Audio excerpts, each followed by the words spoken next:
Okay. Hello, welcome to the Lincoln Pantomime.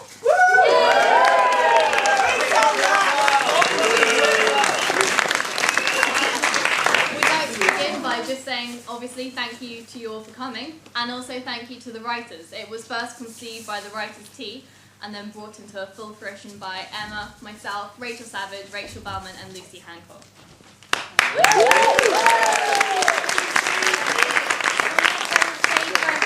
To Guy Edwards for assisting with puns, to Kim Gajraj for helping make all of the costumes, and to Alex Hammett for helping us set up the stage today. Thank you very much. And of course, all of the actors who are going to be in it tonight. Also, in terms of an obligatory health and safety notice, in the event of a fire, there's a fire exit just over there, and there is another fire exit over there. Good luck with that. Can we all turn off mobile phones, put them on silent, that sort of thing? Yeah, so if you do that now, that'll be great. Okay, and otherwise, enjoy the show.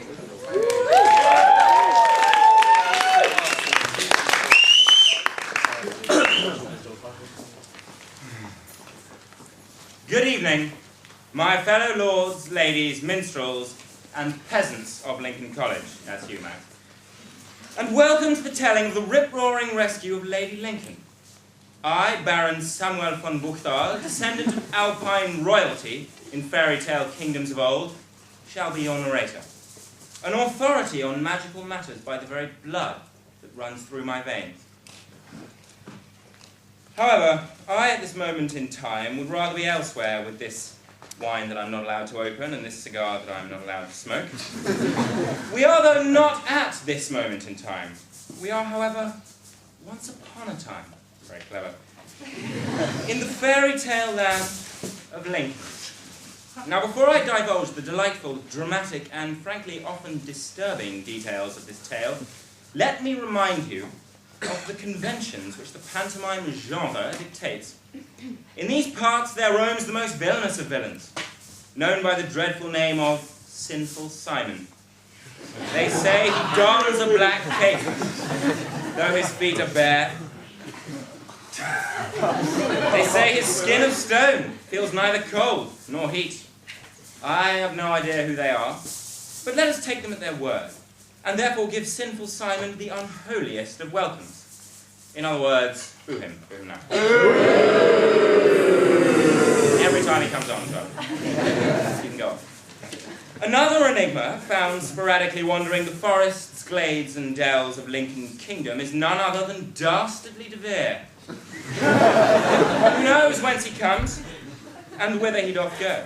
But for all intents and purposes, in catching sight of him, let us cry the refrain, look out, it's Dastardly DeVere.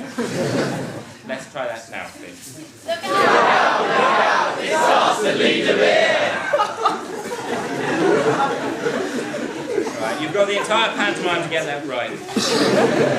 Anyway, once upon a time, as I was saying momentarily, there was a magical kingdom called the land of Lincoln, in which the people lived a life of contentment and plenty. One crisp December day, the villagers were gathered at the bridge which runs over the Oxford Brook, feeding a tray of Mr. Hassan's finest chipped potatoes to the fuzzy ducks and purple turtles below. 1, 2, 3, 4. If you go down to the bridge today, you're in for a big surprise. They're feeding fuzzy ducks at the brook with apples and cheesy fries. See everybody having such fun, though angry Dave's still looking quite glum today. And I celebrate Christmas. Everyone stop! What's the matter, barmaid Sav's Tantastic? Pigeons have gone into the village library, despite the parchment paper upon which was a clear message forbidding the opening of windows. They are all wide open, and the pigeons are rampaging across the books and desks. It's pandemonium. What shall we do? No fear, my dear. Let us return to the village this instant, and I will send my team of efficient elves to notify all the community of this event. This will also provide me with ample opportunity to remind them of the village stable cult. Anyone who has not removed the ribbon from their steed's mane by the time the clock strikes 12 will be eating horse pie for dinner tomorrow. There's no time to lose.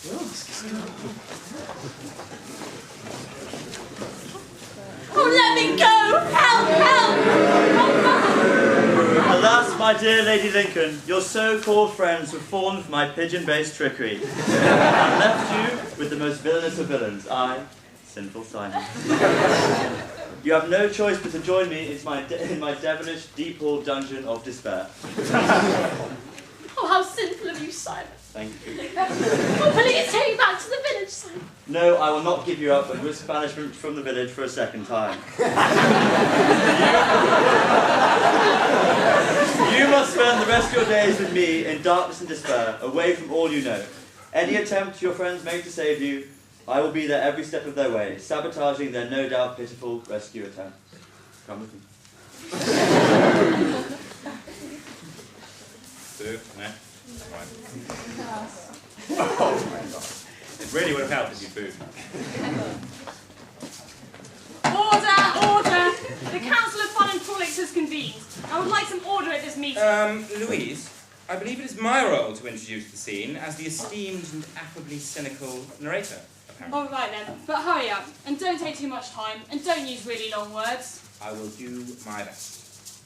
Here at the village, the people were astonished and aghast at the capture of their beloved Lady Lincoln. Bereaved, bereft, and bemoaning, pissed off the council planned rescue attempt. Right, you all heard Sam, and I won't bother to repeat him. I've made a helpful diagram to advise us on the urgent matter of Lady Lincoln's kidnapping. Right, we have the problem, which is the missing Lady Lincoln. We have the cause of the problem, Sinful Simon, and the solution, a rescue attempt. I think the diagram was a little unnecessary. All that needs to be done, Louise. Did I give you permission to speak? No. Then shut up. Anyway, to return to the diagram. To attempt the solution of rescue, we need rescuers. Because I run a fair, democratically organised village, the rescuers should volunteer of their own free will. If we don't get anyone, I will pick some people at random. And so, who would like to volunteer? I shall. Oh, you sycophant. I, Kevin of Canada, would gladly offer myself to help any damsel or knight, let's not be sexist, in need. I will do everything within my power, O head councilwoman, to aid this poor, pitiful kidnappee and abet the appalling antics of Sinful Simon. I offer myself completely to you in humblest devotion. Right, so Kevin's in. Anyone else?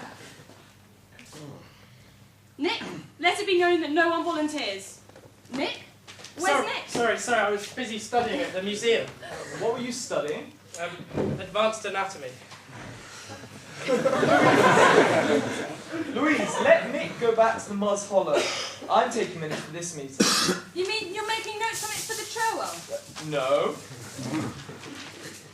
Lady Lincoln stolen in booze-fueled bridge raid. A Gibson exclusive. Nick, you minute. Could we please return to the discussion at hand? I have other plays to perform, you know. And you said I was rambling. Okay.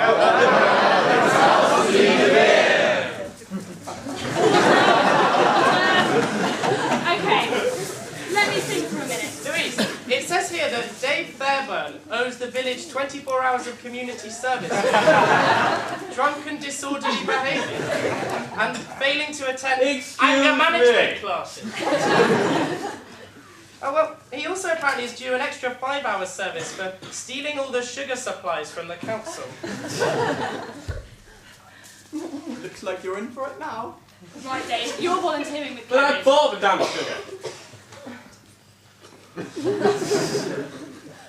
What happened to your fair and You have just to raise your hand if you want to speak in a council meeting, Harry. Is that a hand raise? Excellent! Another volunteer! What are your hands raised? So community-minded. Look, I don't want to do it either, but like you, I'm a proper man. A northerner. Like you, some policies. Perfect. Kevin, Dave and Harry, here is the helpful diagram and a map to assist you to Deep Hall Dungeon. I would have given you some of my fun budget to assist you on the way, but unfortunately I spent it all on Lash, so my apologies. I'm sure your wits will assist you. Cheerio! Wait, I haven't thought meeting over? Well, in that case, I formally declare this meeting over. And so, with our willing volunteers having been assigned their challenge and set out on their quest, the council could rest easy in the knowledge that Lady Lincoln would soon be safe in the hands of Kevin, Dave, and Harry. Arguably safe anyway, it's a very broad term. However, little did they know that they were soon to come across many an obstacle that would test their audacity, strength, and courage to the limit. If, of course, that is, they turned out to have any audacity, strength, or courage to be tested. And so our three valiant and noble adventurers, slightly mismatched in manliness. I'm the manliest man there is. Kevin, everyone knows I wasn't talking about you. Saunter along in their heroic fashion, full of enthusiasm, to save the fresh princess of the stair. Get it? No, case of one. But wait! What is this fabulous oasis of tea our travellers have stumbled upon? Wait, what is this fabulous oasis of tea we travellers have stumbled upon? April is And tomorrow. month. And tomorrow. Like reading lilacs, Petty pace from day to day. mixing Last memory and syllable desire, recorded turning time. dull And roots all into my spring days rays, of lighted winter, fools away to tempered dusty warm, death. covering Out, earth out, in forgetful snow, feeding a little life with dry. Dry your tears, O ones full of sorrow. With any luck, you'll feel well tomorrow. Taste the tea of the well fairy. A better times are sure to follow. What the hell? This is the welfare garden, so behave. What brings you here, Kevin, Harry, and Dave? We're trying to save. How do you know my name? Caring and loving is no game. Besides, I'm aware of your great fame. Sit down here and have a scone, and soon your troubles will all be gone. And you? What have you got? Every possible type of tea, Earl Grey breakfast and PG, white and green tea and oolong. Here you can never stay too long. Purple iced and raspberry. Orange? Orange doesn't rhyme with anything. Well, this is great what you have here, but we have a quest to fulfill. And if we move swiftly, we can potentially complete it within 2/3 of the expected time, thus giving us time to run a few marathons, win a couple of prizes before the mulled wine is I can fight fair. I'm Everest. Of course you could, of course you could. Let's get going. But wait, who is this we have here?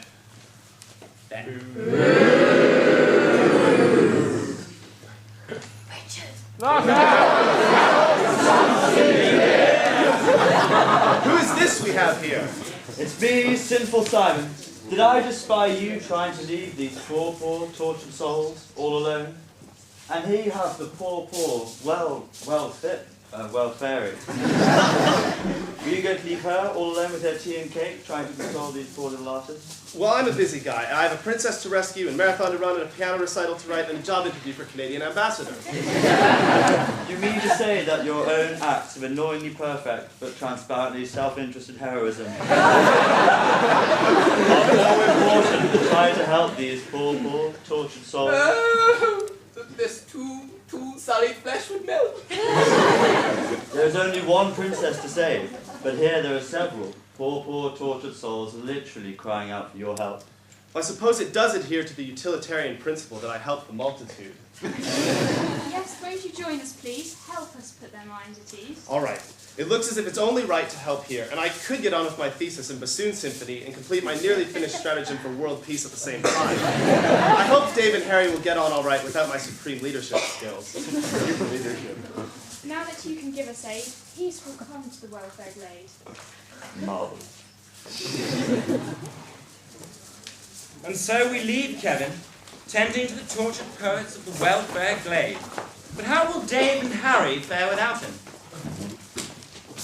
I'll tell you. They will fare with some difficulty. After successfully battling past stampeding deer on maudlin marshes, and skillfully evading fleet upon fleet of rowing boats when crossing the treacherous Strait of Isis, Dave and Harry reached the realm of the wicked, territory of Sinful Simon. But before they could progress any further, it was required of them to pass through Magic Bean Lodge, where, in the absence of its bean-shaped boss, the rather potty vice porter was having a bit of trouble. Oh, Christmas will have to be cancelled. 3 weeks into November, and Not even a Santa beard has befallen my youthful Mian. Silent Night on the bagpipes just wasn't a viable idea. And to top it all off, not even a sprig of mistletoe with which to catch my mother. It's just too much. I need my master, the bean. Where's my bean? Excuse me? What? Halt! Who are you? I am Dashing Dave, and this is Harry. We are on a mission to save Lady Lincoln from the clutches of Sinful Siren. May we pass? Well, I don't think so. I can't allow you to. Until I find my bean, the missing bean, I can't allow you to pass without it. Find me my bean. What does it look like? Well, quite rotund, quite hodgy.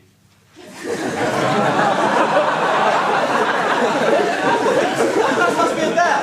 Move there, BB. I'll get your bean.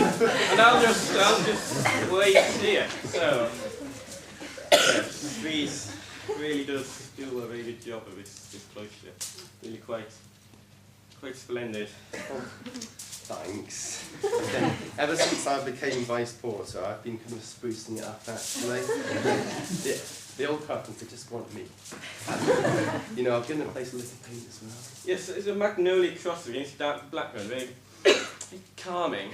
I'm glad you think so. I do feel at home here now.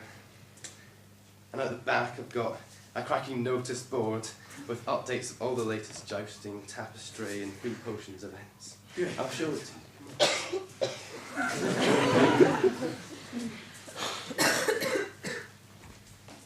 I say, fancy seeing all of you here. I say, you wouldn't have happened to have seen a missing bean around here anywhere, would you? Behind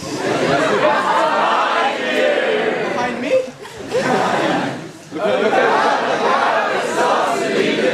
That's not what I'm looking for. What I'm looking for is round and pudgy.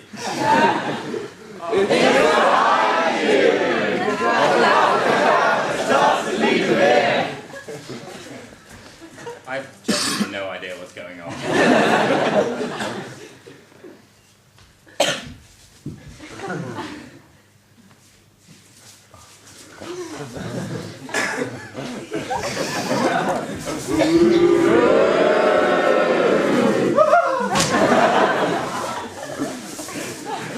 Oh, wow. Not so fast, my man-woman friend. Your victory over me could never have been. Terrible. Quiet! The point is that I have won, and Lady Lincoln shall remain forever in my clutches. Ah, there you are. Still not found that bean? It was too fast, too cunning, and that lot were no help at all. But bean's right there. Bean! Bean! Where have you been? Bean! Shut up!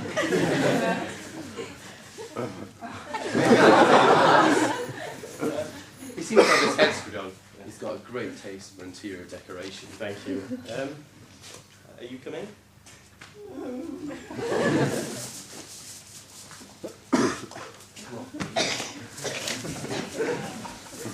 And so, leaving Harry behind, and after a trek earning him many lad points, at last our last surviving weary adventurer, Dave, could glimpse the deep hall dungeon in his sight. Fatigued and exhausted from the turbulent and tumultuous trials he had endured. Fascinating. Turbulent and tumultuous trials. I'd hardly call a couple of well-meaning fairies and Charlie in a dubious bean-fucking costume tumultuous trials. Who wrote this? Pretentious arse. Yes, I'm doing it. Right. Fatigued and exhausted from his turbulent and tumultuous trials. Dave felt in need of the miraculous restorative and recuperative liquid all men more or less frequently need to resort to throughout the struggles of life. That great, holy liquid of true and proper masculinity. Yes, Dave needed a beer. Hey. Moreover, that's nice. Moreover, he looked frankly revolting after his travels and realized that, were he to woo the sweet Camilla with his daring-do rescue attempt, he could do with a quick wash. Few men can catch a lady while smeared in dirt and having not showered for a couple of days. with the apparent exception of James Gibson. And so Dave decided that, in order to maximise his chances of female success, he would stop off at the local inn for a quick refreshment. Ah, yeah. Thank you, Dave, for stating the obvious and repeating me in a thoroughly unoriginal manner. It's obvious that you got this role through your acting talent. Anyway, little did Dave know that the Knights of the Awesome Foxhole were right at that moment having their post-battle lash at the very same inn he was approaching. Let's watch. Enter, Knights of the Awesome Foxhole. The battle today was a true success, and for this, my men, I congratulate you. Now hang up your horses and shed your armour if you wish. We shall rejoice. Let the post-battle lash begin. Hurrah! Your Majesty Murdo? Yes, Prince Harry? May I have permission to remove my wig now, please? I advise Prince Harry, Sir Murdo, for threatening to remove his wig. Second. Drink! My men, we fought bravely on the battlefields of Lincoln today. Sir Guido the Gullible, I congratulate you on remaining unfooled by the feisty feint made by the dastardly brazen osier. Unfortunately, I noticed Nick the Naughty beat you hands down in a just, and for that, I fine you 1 shot. Guido, you idiot! Naughty Nick wasn't even competing today. He was off gallivanting with Lady L of the dark-haired bells. Not again! I can't believe I fell for it. Prince Harry, brilliant work on the southern front. You were giving good chat to the enemy, and no one failed to hear your banterous battle shouts. However, I noticed that halfway through the battle, you mysteriously vanished. With Lady Georgia the Fresh. Mysteriously vanished. And for deserting your fellow knights in battle, I fine you 1 drink. And finally, Matt. Why don't I get a title? Matt, for your valiance on the field today, I will give you a hearty handshake.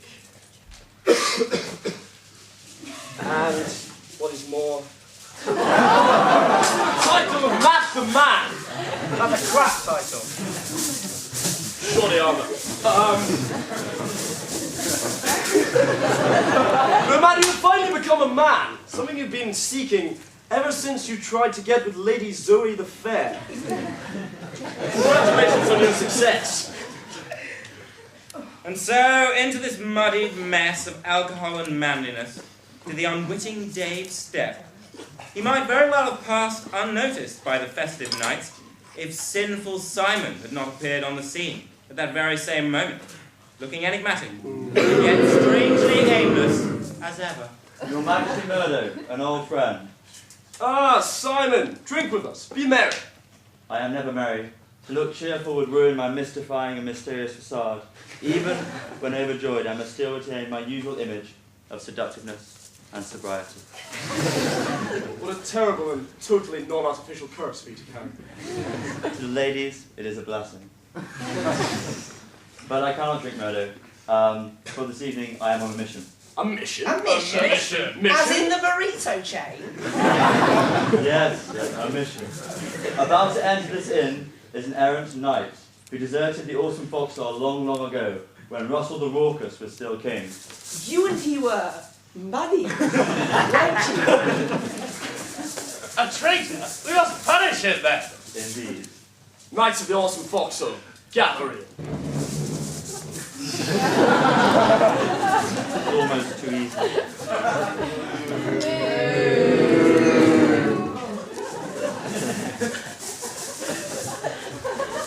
Be you Knight Dave the Errant? Well, my name be Deacon Fairburn. Knight Dave the Fair-born, where is your horse? My what?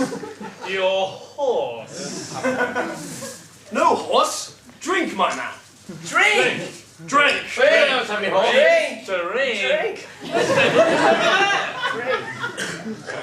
There's nothing there, and I can't down drinks. Our horses are imaginary. Yours doesn't exist. Crucial distinction. Now drink, my man. And where is your, armour? My what? Forgotten your armour? Drink, my man! Down it! Drink! Down it! Drink! Down it! Down it! Just make it a little more. Just do it!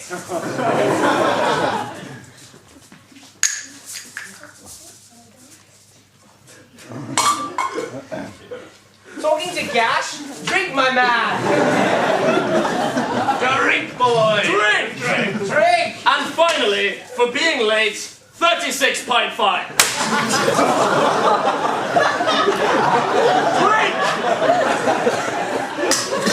And so the night, Dave, is taken for a true night. Do I look like an knight to you? No, but he doesn't either. You shut your mouth, or so help me God, I'll punch your lights out. Okay, buddy, let's dance. Good shot, buddy. Been in the gym? This is a hospital!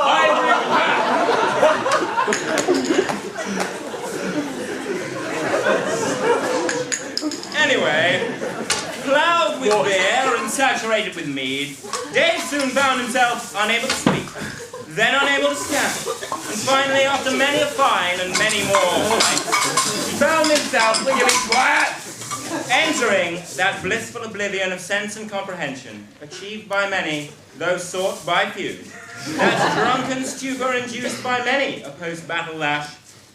David passed out. And so, with all three of our adventurers having failed to make it to the deep-walled dungeon, we turn now back to the village council, where head councilwoman Louise was becoming impatient.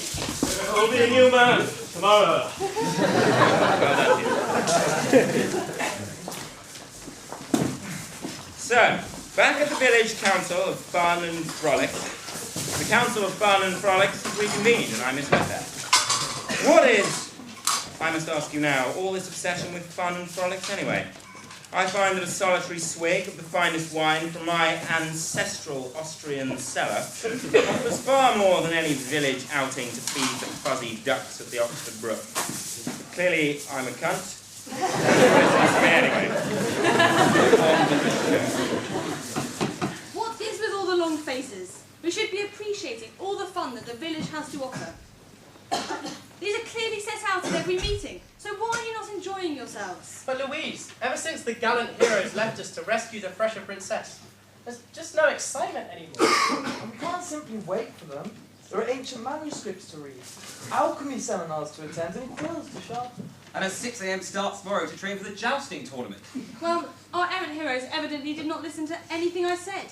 I gave them maps, supplies, and precise directions, saying how long each stage of the quest should take.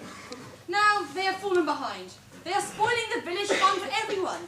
This cannot be tolerated. There must be fun! Fun! Fun!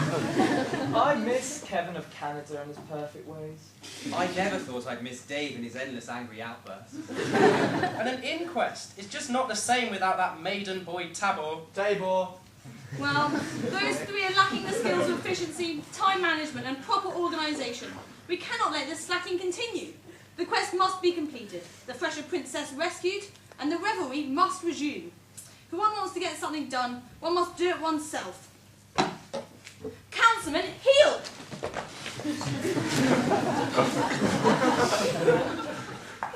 Getting a little bit weird.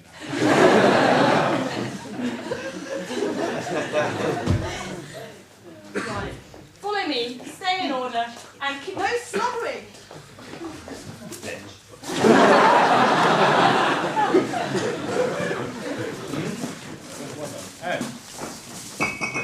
That's a problem.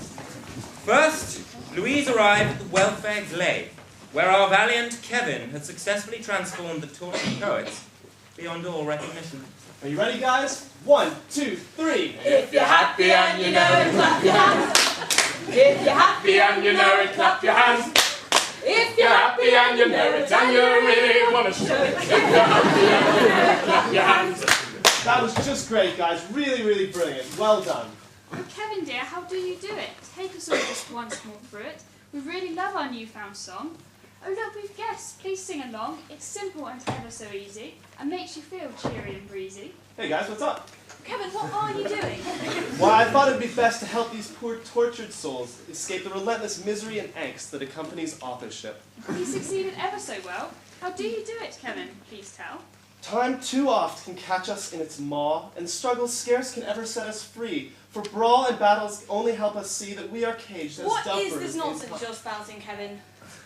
Well, I'm no poet, but I do dabble in Petrarchan sonneteering every now and again. Amazing.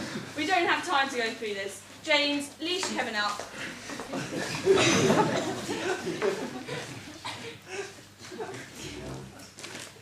Let's go. And so the councilman continued towards the porter's lodge, where poor Harry was still crying for help. Help! Harry, could you sound slightly more enthusiastic for a moment? Will someone bloody well help me? That's worse. Actually. No! No. Anyway, Louise soon heard the cries and hurried her councilman on through Harry. Help me! My petticoat is perforated. Oh, there he is. My high heels are haggard. What happened, Harry? I fell in a ditch. Not really much of a ditch, mate. It looks kind of flat. Yeah, you're looking a bit grimy. You can talk. Inefficiency. We must be done by first halt. Narrator, get on with it. So Louise and her entourage continued to the inn. To the inn. I just feel awful. Finally, they came to the inn where poor Dave, I'm not finished, was just coming back to consciousness with a terrible headache go.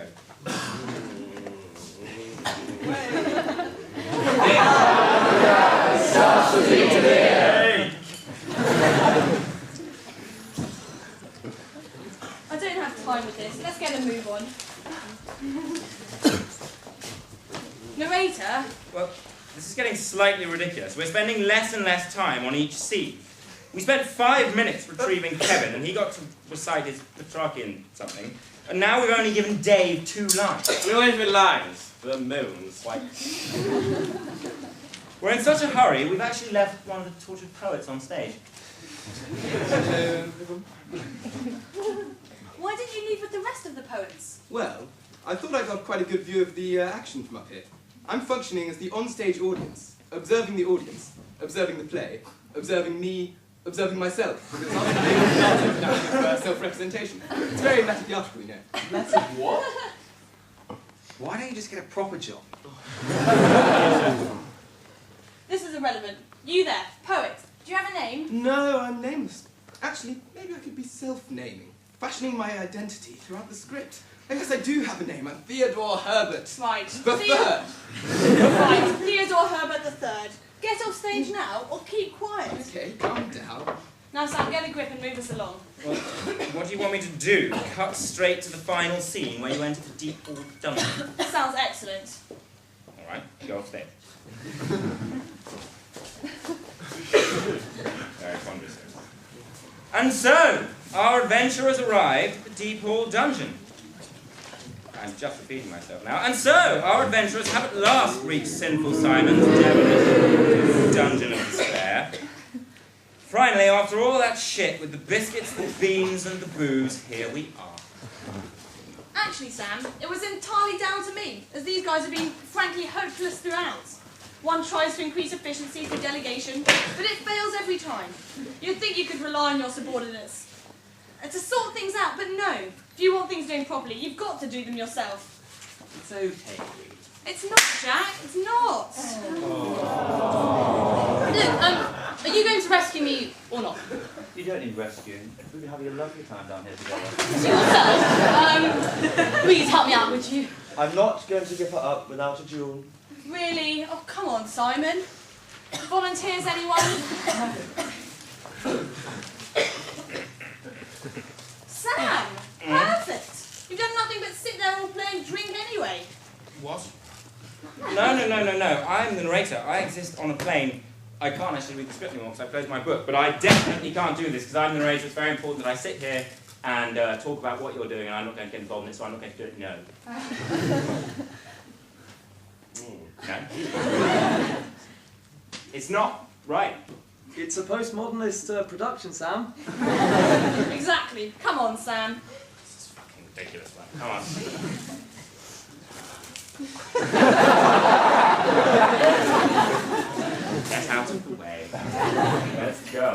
girls inexplicably with the rest of you then. That's your friend. Thank you, darling. Now, stop being so theatrical, Simon. Get a grip, buy some shoes. Or simply come to the tavern with us, have a goblet of mead, and let's all be friends.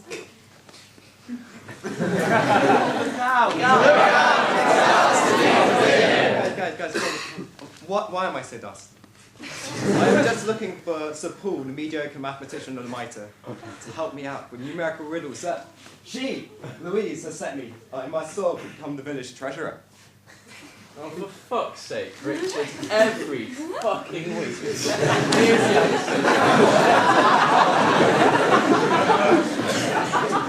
Thanks, mate. Right, brilliant. Thanks. Let's go to the tavern. Richard, you can come too. Oh, thanks, mate. Why don't you all hug? Come on, Simon! Come on! Come on, Simon.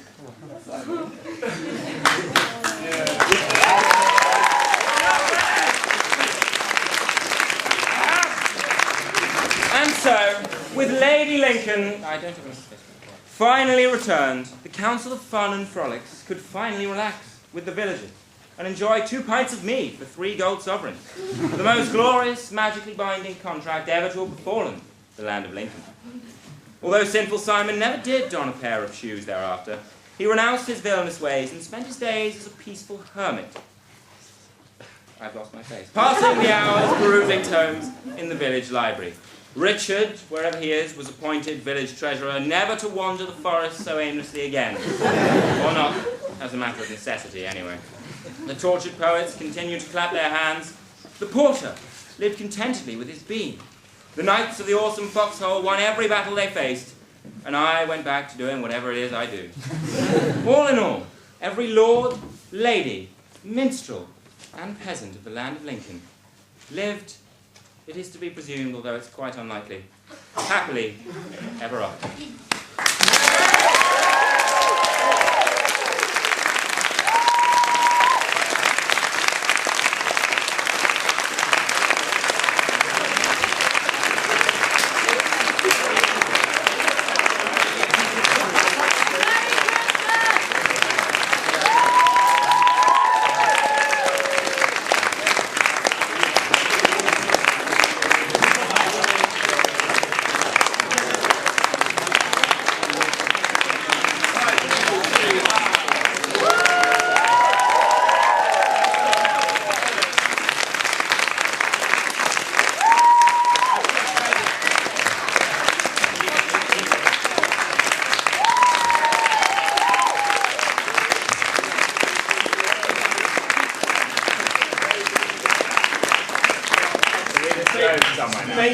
Before we head out, thank you all very much for coming. It would be remiss of us to leave without saying a special thank you to Emma and Kirsten, who wrote the whole thing with some help, as mentioned. But it did a ton setting up, getting costumes, getting the room ready and everything. And I think we have a couple of small thank yous for them.